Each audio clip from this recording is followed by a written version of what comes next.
ومن سيئات أعمالنا من يهده الله فلا مضل له ومن يضلل فلا هادي له أشهد أن لا إله إلا الله وأشهد أن محمدا عبده ورسوله يا أيها الذين آمنوا اتقوا الله حق تقاته ولا تموتن إلا وأنتم مسلمون يا أيها الناس اعبدوا ربكم الذي خلقكم من نفس واحدة وخلق منها زوجها وبث منهما رجالا كثيرا ونساء واتقوا الله الذي تساءلون به والأرحام إن الله كان عليكم رقيبا يا أيها الذين آمنوا اتقوا الله وقولوا قولا سديدا يصلح لكم أعمالكم ويغفر لكم ذنوبكم ومن يطع الله ورسوله فقد فاز فوزا عظيما أما بعد فإن خير الحديث كتاب الله وخير الهدي هدي محمد صلى الله عليه وسلم وشر الأمور محدثاتها وكل محدثة بدعة وكل بدعة ضلالة وكل ضلالة في النار أعوذ بالله من الشيطان الرجيم بسم الله الرحمن الرحيم إن الله لا يغير ما بقوم حتى يغيروا ما بأنفسهم. ہر قسم کی حمد و ثنا، بڑائی، کبریائی، برتری اور بزرگی اللہ رب العالمین کی لائق اور زیبا ہے. درود و سلام ہو تمام نبیوں پر، بالخصوص میرے اور آپ کے نبی احمد مجتبیٰ محمد مصطفیٰ صلی اللہ علیہ وسلم کی ذات گرامی پر. اللہم صلی وسلم وبارک علی نبینا محمد. محترم حاضرین جمعہ، ابھی خطبہ مسنہ کے بعد سورہ رعد سورہ نمبر 13 کی آیت نمبر 11 کا ایک حصہ میں نے پڑھا. اس آیت میں قوموں کی حالتیں کب بدلتی ہیں، اللہ کب بدلاتا ہے، اس کو بیان کیا ہے. اللہ تعالیٰ نے فرمایا ان اللہ لا یغیر ما بقوم، بے شک اللہ تعالیٰ قوموں میں جو ہے اس کو نہیں بدلتا ہے. حتیٰ یغیروا ما بانفسہم، یہاں تک کہ قومیں ان میں جو موجود ہے، ان کے دلوں میں، ان کے سینوں میں جو کچھ موجود ہے اس کو بدل نہیں دیتے. اس آیت میں قوموں کی تباہی کا اصول بتایا گیا اور قانون بتایا گیا ہے کہ قومیں تباہ کب ہوتی ہیں، برباد کیسے ہوتی ہیں، اور اللہ تعالیٰ کے عذاب کا لقمہ کب بنتی ہیں. ایک اصول اللہ تعالیٰ نے ایک سرسری طور پہ یہاں پہ بیان کیا ہے. حضرات، کسی بھی قوم کے اچھے اور برے ہونے کا فیصلہ اسی لحاظ سے کیا جائے گا کہ جب کسی قوم میں اچھے لوگوں کی تعداد زیادہ ہوگی، اچھے لوگوں کا غلبہ زیادہ ہوگا تو وہ قوم اچھی کہلاتی ہے. اور اگر کسی قوم میں برے لوگوں کی تعداد زیادہ ہے، برائی کا غلبہ زیادہ ہے تو وہ قوم بری کہلاتی ہے. اگر انصاف سے دیکھا جائے تو آج امت مسلمہ میں بھی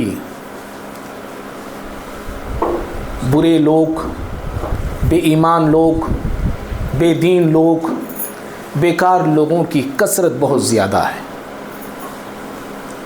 اور جب قوموں کی حالت ایسی ہوتی ہے جہاں برائی کا غلبہ زیادہ ہوتا ہے، برے لوگوں کا غلبہ زیادہ ہوتا ہے، تو پھر اللہ رب العالمین ایسی قوموں سے اپنی نعمت کو چھین لیتا ہے، ان سے ان کی عزت کو چھین لیتا ہے، ان کی ہیبت، ان کا رعب، ان کا دبدبہ، ان کی ترقی اللہ تعالیٰ روک لیتا ہے اور چھین لیتا ہے.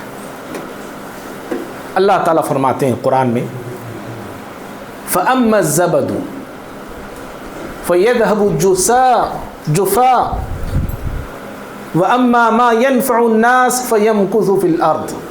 کہا جو جھاگ ہوتا ہے، جو کچرا، جو کوڑا کرکٹ جو ہوتا ہے، جو بیکار کی جو چیزیں ہوتی وہ ختم ہو جاتی ہیں، اور زمین پر وہی چیز باقی ہوتی ہے جو انسانیت کے لیے فائدہ مند ہو، سود مند ہو. اور ایسی قوموں کا حال بھی یہی ہے جو قوم بھلائی پہ قائم رہتی ہے، نیکوکاری پہ قائم رہتی ہے، انسانیت کا بھلا کرتی ہے، انسانیت کو کچھ فائدہ پہنچاتی ہے، تو ایسی قومیں اللہ تعالیٰ باقی رکھتا ہے، ایسی قومیں عروج بھی کرتی ہیں۔ اور جو قومیں زمین والوں کے لیے بوجھ بن جائیں، زمین والوں کو کچھ ان سے فائدہ نہ ہو، کچھ ترقی زمین کی نہ ہو، انسانیت کا بھلا نہ ہو، تو پھر ایسی قوم چاہے کتنے بھی تعداد میں کیوں نہ ہو، کثرت ان کی کتنی ہی زیادہ کیوں نہ ہو، اللہ تعالیٰ ایسے قوموں کو مٹھا دیتا ہے یا ان کو عذاب کا لقمہ بنا دیتا ہے۔ معزز بھائیوں، اگر اس لحاظ سے اگر ہم دیکھتے ہیں تو ابتدائی زمانے کے مسلمانوں کا دور، ابتدائی زمانے کے مسلمان بڑے کامیاب رہے، ہر اعتبار سے کامیاب رہے، ایمانی اعتبار سے، عملی اعتبار سے، ترقی کے اعتبار سے، فتوحات کے اعتبار سے، ہر اعتبار سے وہ بڑے کامیاب رہے وہ۔ اور خصوصاً خلفائے راشدین کا زمانہ بڑا کامیاب زمانہ تھا، بڑے کام ہوئے اس زمانے میں۔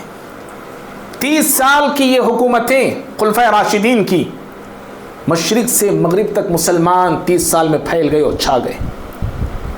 اور لیکن جیسے جیسے مسلمانوں میں ایمانی کمزوری، عملی کمزوری پیدا ہوتی گئی، اور اللہ کے قرب سے، اللہ کی نزدیکی سے مسلمان دور ہوتے چلے گئے، اور حکومت، سیاست، دولت، قوت، اس کو اپنا مقصد بنا لیا مسلمانوں نے۔ جب اس کو اپنا مقصد بنا لیے اور آپسی خانہ جنگیوں کا شکار ہو گئے، آپس میں لڑ پڑے، آپس میں جھگڑا کرنے لگے، تو پھر یہ عروج اور ترقی کرنے والی امت زوال سے دوچار ہونے لگی۔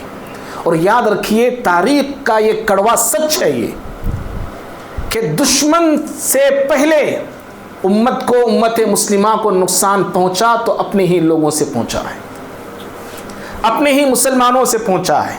ایک شاعر کہتا ہے، دل کے بھپولے جل اٹھے سینے کے داغ سے، دل کے بھپولے جل اٹھے سینے کے داغ سے، اس گھر کو آگ لگ گئی گھر کے چراغ سے۔ ہر زمانے میں، ہر دور میں مسلمان جہاں بھی ٹھوکر کھائے، جہاں بھی مسلمانوں کو نقصان پہنچا، مار پہنچا، تو مسلمانوں ہی کا بہت بڑا رول اس میں رہا ہے۔ تو جب مسلمان آپس میں خانہ جنگیوں کا شکار ہو گئے، حکومت کے لیے لڑنے لگے، ایک حکمران دوسرے حکمران کو، ایک ریاست دوسری ریاست کو، ایک خلیفہ دوسرے خلیفہ کو، ایک سلطنت دوسری سلطنت کو مٹھانے لگ گئی اور مارنے کے لیے تل گئی، تو دشمنوں کو مسلمانوں کے اختلاف کا بھرپور فائدہ ملا اور بھرپور فائدہ انہوں نے اٹھایا۔ صلیبی، عیسائی جو ٹک ٹکی نظروں سے مسلمانوں کی زمین پر لگائے ہوئے تھے اپنی نظر، انہوں نے مسلمانوں کی اس اختلاف کو دیکھا اور مسلمانوں کی زمینوں پر قبضہ جماتے چلے گئے، اور دیکھتے ہی دیکھتے بیت المقدس کو انہوں نے اپنے کنٹرول میں لے لیا۔ جو 4 یا 450 سال سے بیت المقدس مسلمانوں کے کنٹرول میں رہا، وہ بیت المقدس ہماری آپسی خانہ جنگیوں کی بنا پر، آپسی لڑائیوں کی بنا پر، آپسی اختلاف کی بنا پر، سرداری کے لیے، عہدوں کے لیے، امارت کے لیے، سیادت کے لیے، قیادت کے لیے، اور میں بڑا بنوں، میں زمین کا حاکم بنوں، میرے علاقوں میں اتنے کنٹرول، میرے کنٹرول میں اتنے علاقے آئیں، اس کے لیے جب مسلمان ٹوٹ پڑے تو دشمن ہم پہ ٹوٹ پڑا، اور اس طرح بیت المقدس کو انہوں نے آسانی سے قبضہ کر لیا اور مسلمانوں کا وہاں پہ پانی کی طرح خون کو بہایا۔ 40 سے 50 ہزار مسلمان بیت المقدس میں قتل کیے گئے، جی 40 سے 50 ہزار مسلمان۔ اور ایسے جب صلیبیوں کا، رومیوں کا، عیسائیوں کا یہ ظلم ایسے ہی بڑھ رہا تھا، ابھر رہا تھا، تو اس وقت اللہ رب العالمین امت مسلمہ کی حفاظت کے لیے اور صلیبیوں کی طاقت اور قوت کو توڑنے اور روکنے کے لیے نور الدین زنگی رحمہ اللہ کو کھڑا کیا، جن کے تعلق سے آپ نے ایک 3 جمعہ پہلے سن چکے ہیں۔ نور الدین زنگی رحمہ اللہ اپنے زندگی کا مقصد بنا لیا تھا بیت المقدس کو آزاد کرنا، اور اس کے لیے انہوں نے پوری تیاریاں کی، پوری منصوبہ بندیاں کی، اور اتنے وہ تیار تھے یہاں تک کہ ممبر نوری انہوں نے بنا رکھا تھا، لیکن زندگی ساتھ نہ دی، انتقال کر گئے۔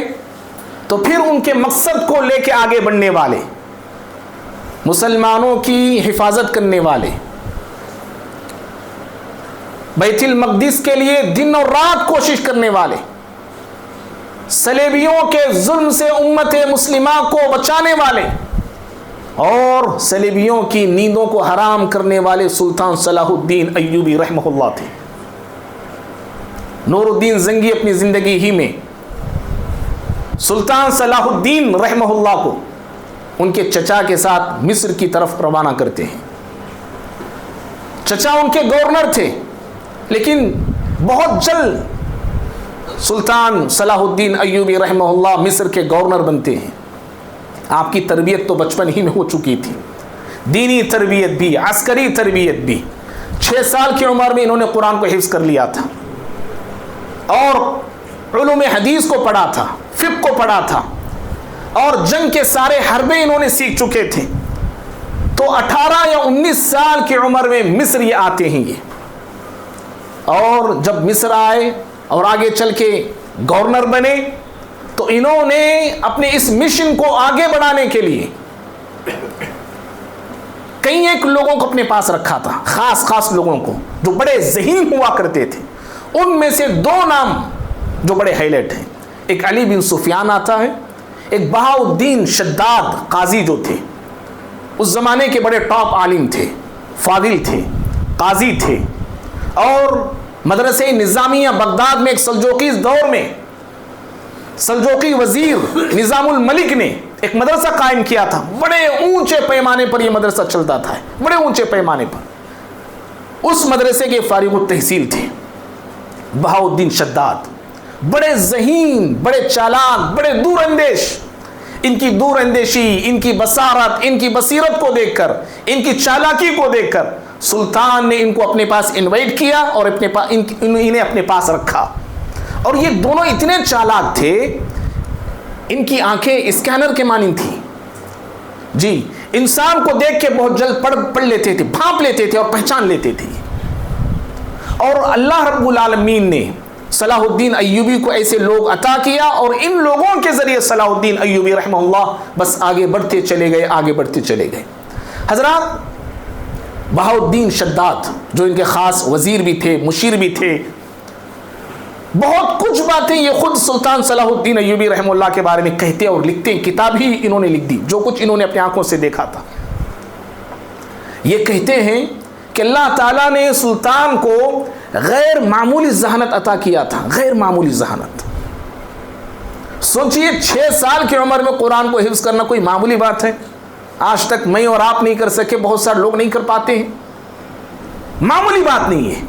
اور تاریخ کہتی ہے 18-19 سال کی عمر کو یہ جب پہنچے تو ان کا ذہن 30 سال کے آدمی کے برابر تھا ان کا، اور ان کا ایک دماغ جو چلتا، ہمیشہ کچھ نہ کچھ سوچتے رہتے تھے، ہمیشہ کچھ نہ کچھ ان کے دماغ میں چلتے رہتا تھا۔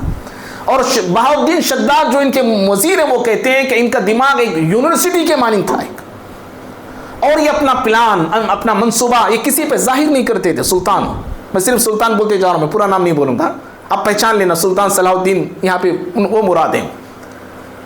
تو اپنا پلان، اپنا منصوبہ کسی پہ ظاہر نہیں کرتے تھے۔ کیوں؟ غداروں کا زمانہ تھا، یاد رکھیے، غداروں کا دور تھا یہ، غدار ہر جگہ پہ چھپے ہوئے تھے۔ اور انہی کے زمانے میں ایک مقام پر ایک عیسائی 25 سال مسلمان بن کے امامت کرتا ہے، جی، کسی کو پتہ نہیں، کانوں کان خبر نہیں۔ سلطان اس کی عیسائیت کو ایکسپوز کرتے ہیں، اس کو پکڑتے ہیں اور اس کو پھر وہاں سے بھگا دیتے ہیں اس کو۔ تو اس طرح اللہ تعالیٰ نے ان کو غیر معمولی ذہانت عطا کیا تھا، اور جنگی تدبیریں، جنگی چالیں تو نہ پوچھیں نہ کہیں ہم۔ اللہ اکبر، اللہ تعالیٰ نے غیر معمولی تدبیر، غیر معمولی چالاکیاں اور چال بندیاں اللہ نے ان کو عطا کیا تھا۔ اور ان کی جو جنگی چال تھی، جنگ کا جو طریقہ تھا، وہ خالد بن ولید رضی اللہ تعالیٰ عنہ کی طرح تھا. جی مسلم دنیا میں، پوری مسلم دنیا میں سب سے ٹاپ جنگی تدبیریں اور جنگی طریقے اپنانے والے خالد بن ولید رضی اللہ تعالیٰ عنہ. اور ان کے بعد تاریخ کہتی ہے کہ پوری مسلم دنیا میں جنگ میں مہارت رکھنے والے سلطان صلاح الدین ایوبی رحمہ اللہ. تو خالد بن ولید کا طور طریقہ یہ جنگ میں اپنایا کرتے تھے. اور دشمن ہکا بکا ہوتا تھا، کبھی حملے دائیں طرف سے ہوتے تھے میدان جنگ میں، کبھی حملے بائیں طرف سے ہوتے تھے، کبھی سامنے سے ہوتے تھے، کبھی پیچھے سے ہوتے تھے. دشمن کس طرف فائٹ کرے، کہاں سے مقابلہ کرے، سمجھ نہیں پاتا تھا دشمن. اس طرح اپنے لشکر کو یہ ٹولیوں میں تھوڑی چھوٹی چھوٹی ٹکڑیوں میں تقسیم کر کے رکھ دیتے تھے کہ چاروں طرف سے دشمن پر اٹیک ہو، چاروں طرف سے دشمن کو گھیرا جائے اور چاروں طرف سے دشمن پر حملہ بولا جائے. تو اس طرح دشمن کبھی سامنے دیکھتا کہ شاید سامنے سے ہم پہ حملہ ہوگا تو اچانک دائیں سے ہوتا، کبھی یہ سمجھتا وہ یہاں سے حملہ ہو رہا ہے، جب وہ دائیں طرف مڑتا تو بائیں سے ہوتا، کبھی پیچھے سے ہوتا. اس طرح دشمن کو بولتے نا بھگا بھگا کے مارنا. سلطان صلاح الدین ایوبی رحمہ اللہ دشمن کو میدان جنگ میں بھگا بھگا کے مارتے تھے اور حیران اور پریشان کر کے رکھ دیتے تھے. جی اور بھائیوں، ابھی جو میں نے بتایا، اپنی دماغ میں یہ ساری منصوبہ بندیاں رکھا کرتے تھے. بہاؤالدین شداد جو ان کے وزیر ہیں، وہ کہتے ہیں سلطان نے ایک مرتبہ اعلان کیا کہ فلاں عیسائیوں کا جو قلعہ ہے ہم اس پہ حملہ کریں گے، فلاں دن فلاں تاریخ کو. دن بھی تاریخ بھی انہوں نے اعلان کر دیا. تو یہ اعلان، یہ بات پھیلی اور یہاں تک کہ قلعے تک جا کے پہنچی. شعبک وہ قلعہ کا نام تھا، وہاں تک یہ بات پہنچی. جو قلعے دار تھا، جو گورنر تھا قلعے کا، جیسے ہی اس کو یہ بات پہنچی تو فوراً وہ جنگی تدبیریں کرتا ہے اور اپنے قلعے کو مضبوط بنا لیتا ہے. اور جہاں اور بھی اطراف میں جو قلعے تھے عیسائیوں کے، ان قلعوں سے اپنی فوج بلا لیتا ہے اور فوج جمع کر لیتا ہے اور فوج کو اکٹھا کر کے وہ قلعے میں انتظار تھا. سلطان آئیں گے، ہم پہ حملہ بولیں گے تو ہم جواب میں اور خطرناک حملہ ہم کریں گے ان کے اوپر. تو سلطان برابر تاریخ کے مطابق، دن کے مطابق فوج لے کے نکلے. اور راستے میں بہاؤالدین کہتے ہیں ہمیں بھی پتہ نہیں تھا ان کا پلان کیا ہے، منصوبہ کیا ہے. کبھی کبھار ان کے پلان ہمیں بھی پتہ نہیں چلتے تھے، ہمیں بھی معلوم نہیں ہوتے تھے. اور سب کچھ یہ پلان ان کا لکھا ہوا نہیں ہوتا تھا، یاد رکھنا. جی سب کچھ یہ پلان، ساری منصوبہ بندیاں یہ اپنے دماغ میں رکھتی تھی. تو جب لشکر نکلا، بہاؤالدین کہتے ہیں کہ راستے میں اچانک سلطان نے کہا کہ ہم شعبک قلعہ پہ حملہ نہیں کریں گے بلکہ ہم عکا نامی قلعہ پہ ہم حملہ کریں گے. سارا لشکر ہکا بکا ہو گیا. تیاری تو ہو رہی تھی شعبک کے نام کی، ہمیں یہ تو اعلان کیا گیا تھا ہم شعبک پہ حملہ کریں گے، لیکن یہ ہے کہ سلطان بول رہے ہیں اچانک عکا پہ حملہ کریں گے. ایسے ہی ہوا، عکا پہ گئے کیونکہ عکا جو قلعہ ہے یہ بھی بڑا اہم علاقہ تھا، اہم قلعہ تھا اور وہاں کی بہت ساری فوج اس قلعے میں انتظار کر رہی تھی. وہ قلعے دار ادھر ادھر سے بلا لیا تھا وہ اپنی فوجیوں کو، اپنے لوگوں کو. اور وہ عکا کا قلعہ بہت کم سپاہیوں سے تھا، کم سپاہی تھے. بڑی آسانی کے ساتھ سلطان جاتے ہیں اور اس قلعے کو فتح کر لیتے ہیں اور پرچم اسلامی لہرا دیتے ہیں وہاں پر. یہ منصوبہ بندیاں، میں صرف ایک مثال میں نے آپ کو دیا، میں نے کیسی منصوبہ بندیاں ان کی ہوا کرتی تھی. معزز بھائیوں، سلطان رحمہ اللہ کے زندگی کے بڑے 4 اہم کارنامے ہیں. پہلے مقاصد ہم سن لیتے ہیں، ان کے مقصد کیا تھے، کیوں اٹھے یہ، اور اپنی زندگی کا بہت سارا وقت انہوں نے میدان جنگ میں لگا دیا. بھائی میدان جنگ میں، میرے بھائی یہ تاریخ سنانے کا مقصد صرف آپ کے کانوں کو مزہ پہنچانا نہیں ہے، بلکہ ہم سب کو بھی ہوش کے ناخن لینا ہے، ہم سب کو بھی بیدار ہونا ہے. ہمیں بھی کچھ سوچنا چاہیے کہ اللہ کے دین کے خاطر میں، آپ، ہم سب کیا کر رہے ہیں، میری زندگی کا کیا مقصد ہے، آپ کی زندگی کا کیا مقصد ہے. کھانا پینا جمانا، بس نماز پڑھ لیے، ٹائم ملا تو پڑھے، وہ بھی نہیں پڑھے، بس انہی چیزوں، یہی چیز ہے روٹین میری آپ کی زندگی کا یہی بنا ہوا ہے. سلطان کی زندگی کے 25 سال میدان جنگ میں گزر گئے. سمجھ رہے ہیں، میدان جنگوں میں گزر گئے، خیموں میں گزار دیا انہوں نے. بیوی کو چھوڑا مطلب طلاق وہ نہیں دیا بول رہا ہوں میں.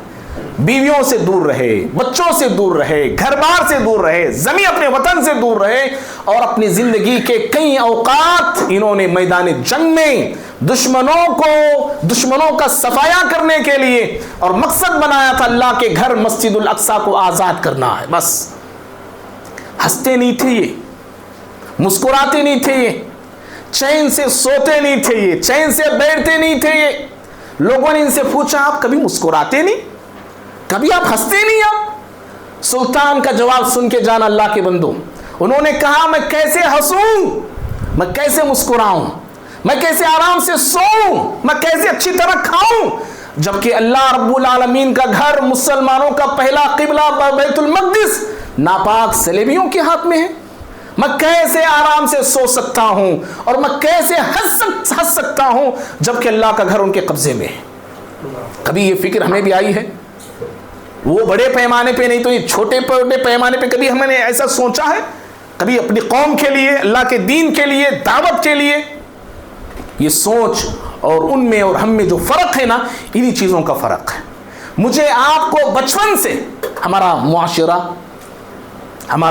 ہماری سماج، ہمارے دوست، ہمارے اسکول، ہمارے گھر بار ہم کو بچپن سے یہی کہتے ہیں، یہی دماغ میں ڈالتے ہیں، اچھا کمانا، اچھا پڑھنا، اچھی نوکری لینا، بڑے انسان بننا، بڑا کمانا. شاید آپ کے ساتھ ہو یا نہ ہو، بچپن سے ہم نے بھی یہی دیکھا ہے، شاید آپ بھی دیکھتے ہوں گے. بڑے ہونے کے بعد بھی معاشرہ چھوڑتا نہیں، کتنا کما رہی تمہیں، صرف یہی پوچھتے ہیں. شادی کے وقت بھی یہی مسئلہ رہتا، بچہ کا کیا انکم ہے بھائی، کہ نہیں سافٹ ویئر انجینئر ہے، 80-90 ہزار ہے. آنکھیں بند کر لیتے ہیں. لچا ہے، لفنگا ہے، بے نمازی ہے، بے ایمان، اس سے کچھ فرق نہیں، بس کمائی کیسی ہے اس کی. بے حیا انسان ہے یا نہیں، ہم نہ اس سے کوئی لینا دینا نہیں. سدھر جاتا لو، نہیں لگ گیا ہے، بعد میں بدل جاتا لو.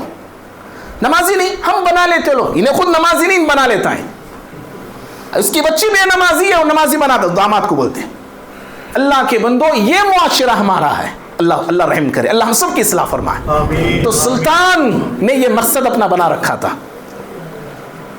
اور دوسرا ان کا جو مقصد تھا زندگی کا، حج بیت اللہ کرنا.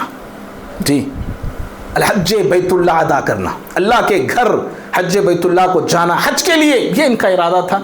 ایک ارادے میں تو کامیاب ہو گئے، بیت المقدس کو انہوں نے آزاد تو کر لیا، حج نہ کر سکے. یہ دو باتیں آتی ہیں تاریخ میں، کیوں نہیں کر سکے یہ حج؟ اتنا بڑا سلطان، مصر پہ حکومت کرنے والا، شام پہ حکومت کرنے والا، اور عالم اسلام میں ان کا نام تھا، ان کا پوری دنیا ان کو جانتی تھی، یورپی ممالک میں ان کے نام بولے جاتے تھے.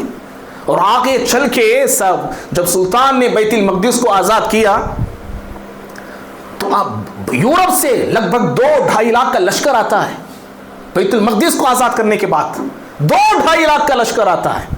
لیکن وہ لشکر بیت المقدس کے پاس آ کے پڑاؤ ڈالتا ہے. 2 دن 3 دن 4 دن سلطان کا وہاں سے کوئی جواب نہیں آتا ہے، حملہ وہاں سے نہیں ہوتا ہے. کیوں؟ بہت بڑا لشکر تھا. ان کے بعد جو لشکر تھا نا، وہ 10 سے 12 ہزار کا لشکر تھا، بس 10 سے 12 ہزار. اتنے بڑے لشکر سے مقابلہ کیسے کر سکتے ہیں؟ مرتبہ سلطان قلعے کے پاس آئے، دیوار چڑھی اور چڑھ کے دیکھا تو انسان ہی انسان نظر آ رہے ہیں. اتنا بڑا لشکر آ کے رکا ہوا ہے، اور ہر ایک کو یورپی جو پوپ تھے، بچے جوان کے دل میں یہ حسد، یہ بغض، یہ دشمنی پیدا کر کے انہوں نے بھیجا تھا کہ کسی طرح مسلمانوں کو کاٹو اور بیت المقدس کو آزاد کر لو. اتنا بڑا لشکر آیا ہوا تھا. تو جواب سلطان کی طرف سے کچھ نہیں. لشکر دیکھتا رہا 2 دن ہو گئے، 3 دن ہو گئے، 4 دن ہو گئے. ہم یہاں سے کچھ تیر چھوڑ رہے ہیں، وہاں سے کوئی جواب نہیں. سمجھ رہے اللہ کے بندو؟ اللہ دیکھو ان کا نام کیسے یورپی دنیا میں بھی اللہ تعالیٰ نے عام کر دیا تھا، اور کیسا روب اور ڈر اللہ نے ان کا ڈال دیا تھا لوگوں کے اندر. جب جواب نہیں آیا، لشکر آپس میں لڑ پڑا. عیسائیوں کا لشکر آپس میں لڑ پڑا. کہنے لگے کہ دیکھو، اگر سلطان وہاں سے کچھ ریاکشن نہیں دکھا رہے تو اس کا مطلب یہ ہے کہ جواب آئے گا تو بہت ڈینجر آئے گا، پھر بہت ڈینجر آئے گا.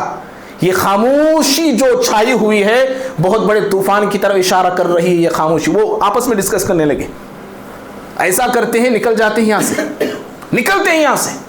آدھا لشکر چلے گیا، پھر پھر تھوڑی دیر کے بعد پورا لشکر چلے گا، پھر آئے چند مہینوں کے بعد پھر آئے وہ لشکر لے کے، اور پھر آگے پھر پڑاؤ ڈالتے ہیں، اور پھر وہی منظر، پھر وہی چیز، پھر وہی ڈر، پھر وہی رعب ان کا طاری تھا ان کا، حملہ کریں کہ نہ کریں، حملہ کریں کہ نہ کریں۔ کیا ہوتا کہ کیوں اتنی ان کی جنگی جو طور طریقے تھے نا بھائی، وقت نہیں ہے میرے پاس بتانے کے لیے، ختم ہو رہا ہے، ایسے طور طریقے تھے اور ایسے یہ دشمنوں پر وار کرتے تھے کہ دشمن جو ہے زمین چھوڑ کے بھاگنے پہ بھی مجبور ہو جاتا تھا، بچنے کے لیے وہ پریشان ہوتا تھا۔ بڑے بڑے ان کے جو لیڈر تھے جو آئے ہوئے تھے، کئی کئی قلعوں پر وہ قبضہ جمائے ہوئے تھے، بڑے بڑے لیڈر سر جھکائے سلطان کے پاس سے رخصت ہو چکے تھے۔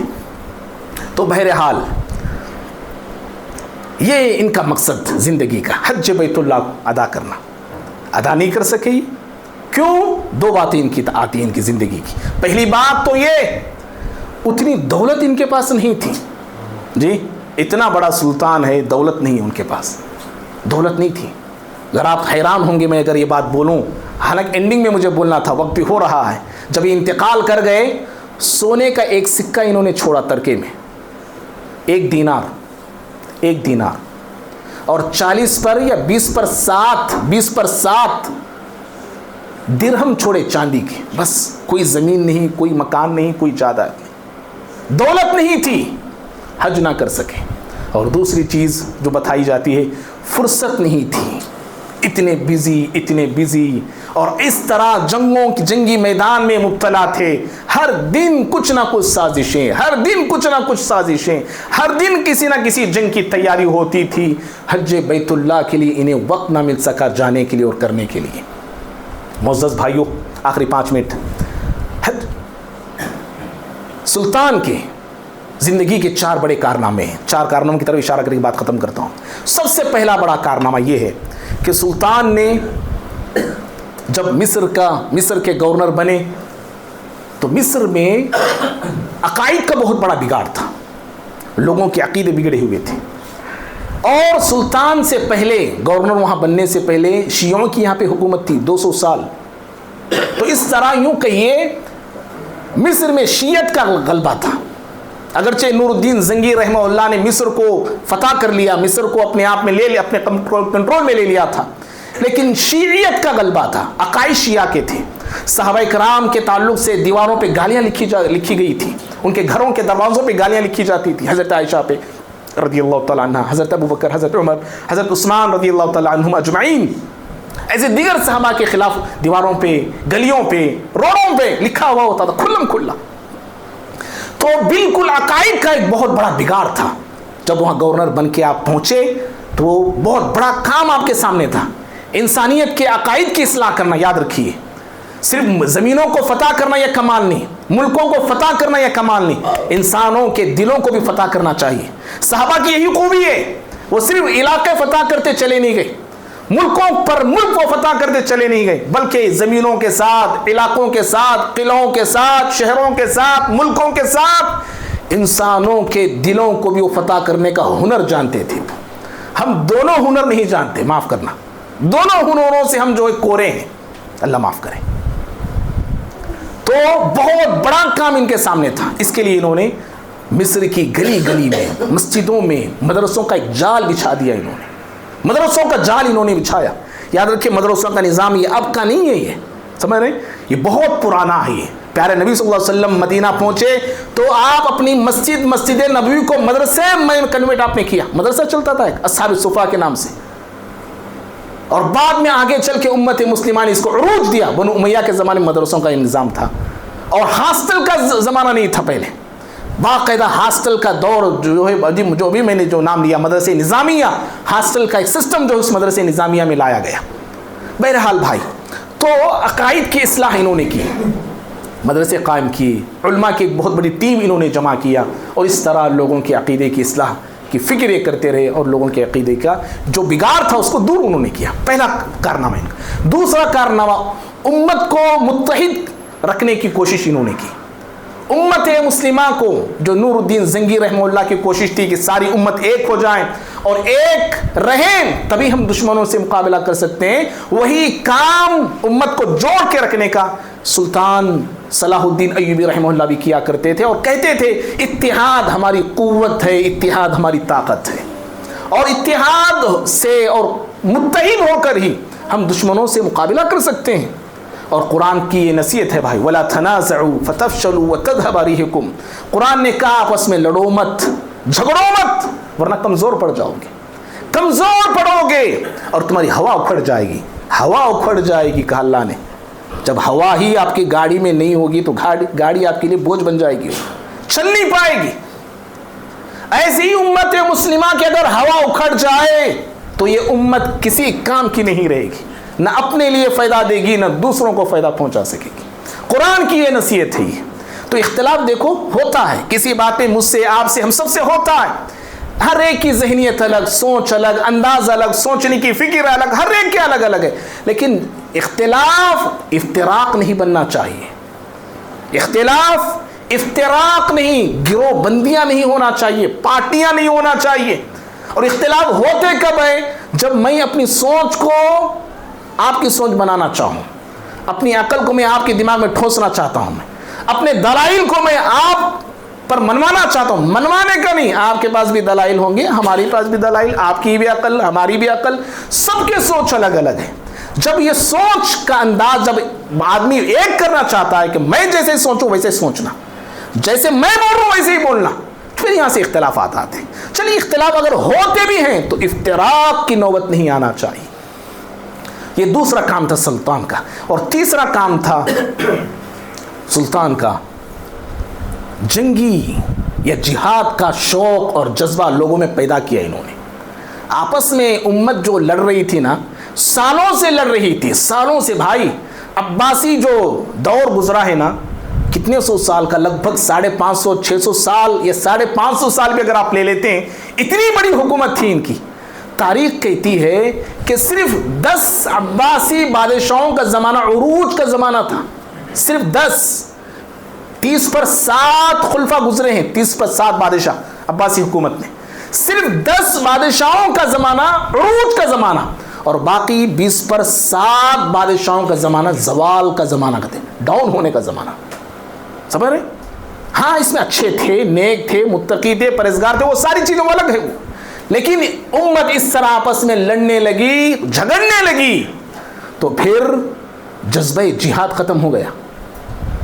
جہاد کا شوق، ذوق، ولولہ امت سے جو دھیرے دھیرے کم ہوتا چلا گیا۔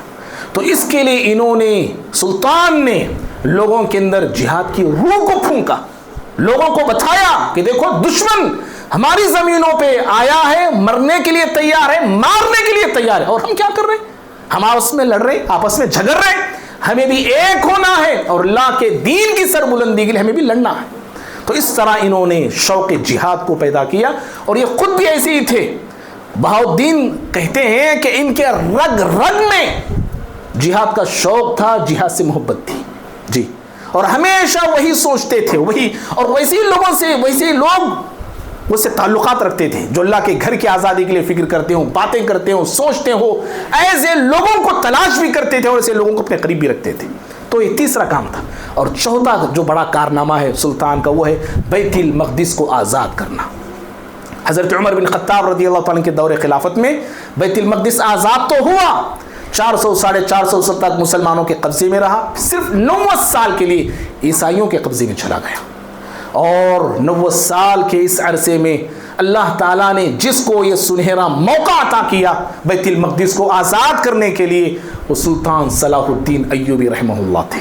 وہ تو کر کے چلے گئے، مسجد ہماری تھی لیکن اب ہماری نہ رہی، پھر بھی وہاں پہ زور قبضہ انہی لوگوں کا موجود ہے۔ ایک تیسرے سلطان کی ضرورت ہے، ایک تو پہلے عمر بن خطاب تھے، آزاد کر دیے، اور دوسرے سلطان صلاح الدین ایوبی تھے، اور آج امت ایک تیسرے سلطان کی انتظار کر رہی ہے۔ میرے بھائی، جب سلطان بیت المقدس کو آزاد کیے، جب مسجد میں داخل ہو رہے تھے 1180 پر 7 عیسوی میں بیت المقدس کو آزاد کیا گیا، تو آپ بڑے عاجزانہ طور پر 2 ہفتے کا محاصرہ تھا، بس 2 ہفتے۔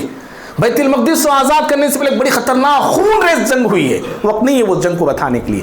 تو 2 ہفتے بس بیت المقدس پر محاصرہ کیا اور 2 ہفتے کے بعد بیت المقدس مسلمانوں کے کنٹرول میں آ گیا. اور جیسے ہی سلطان بیت المقدس میں داخل ہوئے وہاں کا گورنر اپنے آپ کو سرنڈر کر دیتا ہے.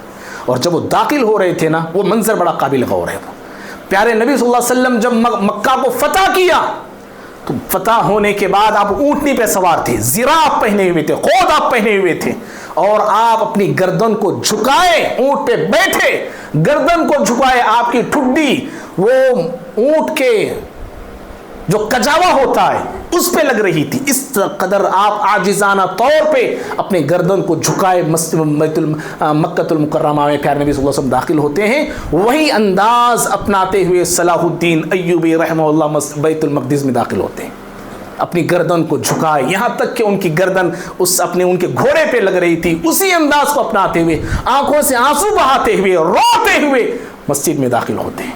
سمجھ رہے ہیں؟ اور جیسے ہی گئے پیارے نبی صلی اللہ علیہ وسلم کا وہی انداز, وہی اسوہ, وہی سنت کو انہوں نے زندہ کر دیا. سارے عیسائیوں کو معافی کا اعلان کر دیا.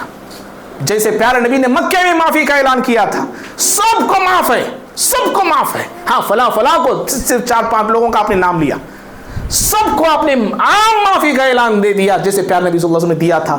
وہی معافی کا اعلان سلطان صلاح الدین ایوبی عیسائیوں کو دیتے ہیں, سب کو معاف میں کرتا ہوں میں, جو رہنا چاہے رہ سکتا ہے, جو یہاں سے جانا چاہے جا سکتا ہے. بہرحال تو اس طرح ممبر نوری نور الدین زنگی رحمہ اللہ جو ممبر بنا کے رکھے تھے دمشق میں, جو ممبر تھا اس ممبر کو منگوایا جاتا ہے اور باقاعدہ مسجد اقصی میں اس ممبر کو رکھا جاتا ہے. اور عجیب و غریب بات کیا بتاؤں بھائی, عجیب و غریب بات یہ ہے 27 رجب کا دن تھا, وہ 27 رجب کی تاریخ تھی جب پیارے نے جب بیت سلطان مسجد اقصی کو بیت المقدس کو آزاد کیے. 27 رجب, اگرچہ اس میں اختلاف ہے کہ پیارے نبی صلی اللہ علیہ وسلم کو جو معراج ہوئی وہ 27 رجب کو ہوئی ہے, وہ اختلافی مسئلہ ہے یہ, لیکن میں پھر بھی بتا رہا ہوں آپ کو. 27 رجب کو پیارے نبی صلی اللہ علیہ وسلم کو معراج ہوئی تھی, مسجد اقصی آپ آئے ہوئے تھے پیارے نبی صلی اللہ علیہ وسلم, اور پھر وہاں سے آپ کا معراجی سفر ہوا تھا. 27 رجب ہی کو سلطان صلاح الدین ایوبی رحمہ اللہ مسجد اقصی کو آزاد کرتے ہیں, ممبر کو رکھا جاتا ہے. جمعہ کا دن تھا اور ایک قاضی کو بلاتے ہیں, وہ جمعہ کا خطبہ وغیرہ دیتے ہیں. الحمدللہ الحمدللہ کی جو آیتیں ہیں قرآن مجید میں جہاں کہیں بھی وہ ساری آیتیں وہ پڑھتے ہیں, وہ اللہ کا شکر ادا کرتے ہیں, وہ خطیب, وہ قاضی صاحب. اور پوری امت میں, پوری دنیا میں جہاں جہاں مسلمان تھے, جب ان کو یہ بات پہنچی معلوم ہوئی تو ساری امت میں خوشی کی لہر دوڑ گئی تھی. اور آخرکار ایک چند سالوں کے بعد یا 1190 پر 3 میں سلطان صلاح الدین ایوبی رحمہ اللہ 3 دن بے ہوشی کے عالم میں رہ کر اس دنیا سے انتقال کر جاتے ہیں. میرے بھائیوں, بتانے کا مقصد, تاریخ کو بتانے کا مقصد یہی ہے کہ اسلاف جیسے زندگی گزارے ہیں ہم ویسے نہ میں گزار سکتا ہوں. آپ بولیں گے مولوی صاحب تمہیں کر کے دکھاؤ, نہ میں کر سکتا ہوں نہ آپ کر سکتے ہیں. سمجھے, ویسی زندگی نہ میں گزار سکتا ہوں نہ آپ گزار سکتے ہیں. ویسا جذبہ نہ میرے اندر آ سکتا ہے نہ آپ کے اندر آ سکتا ہے. صرف کوشش تو ہم کر سکتے ہیں, اللہ سے بھیک تو ہم مانگ سکتے ہیں, اللہ رب العالمین سے درخواست تو ہم کر سکتے ہیں. پروردگارا ویسے نہ صحیح ہم نالائق ضرور ہیں, اے اللہ ہم تیرے گنہگار بندے ہیں, اے اللہ تھوڑی نہ تھوڑی, چھوٹی نہ چھوٹی تیرے دین کی خدمت کا ہمیں موقع دے دے. اس طرح بھی تو مانگ سکتے ہیں میرے بھائی. تاریخ کو بتانے کا یہی مقصد ہے, ایک ہونا ہے, یاد رکھو ایک ہونا ہے. آپ کے ٹرسٹ, آپ کے وہ سارے بلا بتاں وہ نکال کے پھینکو اللہ کے واسطے بھائی. یہ زمانہ اختلاف کا زمانہ نہیں, یہ زمانہ منہ موڑ کے زمانے کا جانے کا نہیں, ایک دوسرے سے اعراض کرنے کا زمانہ نہیں. متحد ہونا ہے. سلطان نے لوگوں کو متحد کیا, بیت المقدس کو آزاد کیا. اور ہم کیا کر سکتے ہیں, ایک گلی کا پوسٹ ہم جیت نہیں سکتے. ایک گلی کا پوسٹ اختلافات سے, ایک گلی کا پوسٹ ہم جیت نہیں سکتے. اس حالت سے ہم زندگی گزارے. ایک ہونے کی ضرورت ہے, نیک ہونے کی ضرورت ہے, اپنی زندگیوں کو سنوارنے کی ضرورت ہے. اللہ سے دعا ہے اللہ رب العالمین مجھے, آپ کو, ہم سب کو ہمارے اسلاف کے واقعات سے سبق لینے کی توفیق عطا فرمائے. اللہ رب العالمین ہم تمام کو ایک اور نیک بنائے. اللہ ہم سب کی گناہوں کو خطاؤں کو معاف فرمائے. بیت المقدس پھر مسلمانوں کے زیر کنٹرول میں آئے. اللہ تعالیٰ ایسے راستے ہموار فرمائے. اللہ تعالیٰ ظالموں کے ظلم سے بچائے, یہودیوں کے ظلم سے, عیسائیوں کے ظلم سے, اور دیگر تمام جو ظالم ہیں, چاہے وہ یہاں کے ظالم ہو کہیں کے ظالم ہو, اللہ تمام ظالموں کے ظلم سے امت مسلمہ کی حفاظت فرمائے. اللہ تعالیٰ ایمانی جوش, ایمانی خروش, ایمانی ولولہ, ایمانی حرارت, ایمانی قوت اللہ ہم سب کو عطا فرمائے. اللہ تعالیٰ کے گھروں سے ہمیں تعلق بنائے رکھنے کی, اللہ کے گھروں کو آباد کرنے کی توفیق عطا فرمائے. اللہ ہم سب کے گناہوں کو معاف فرمائے, اپنی اپنی اصلاح کرنے کے اللہ ہم سب کو توفیق عطا فرمائے. آمین. اقول قولی هذا استغفر الله لي ولكم ولسائر المسلمين من كل ذنب فاستغفروه انه هو الغفور الرحيم.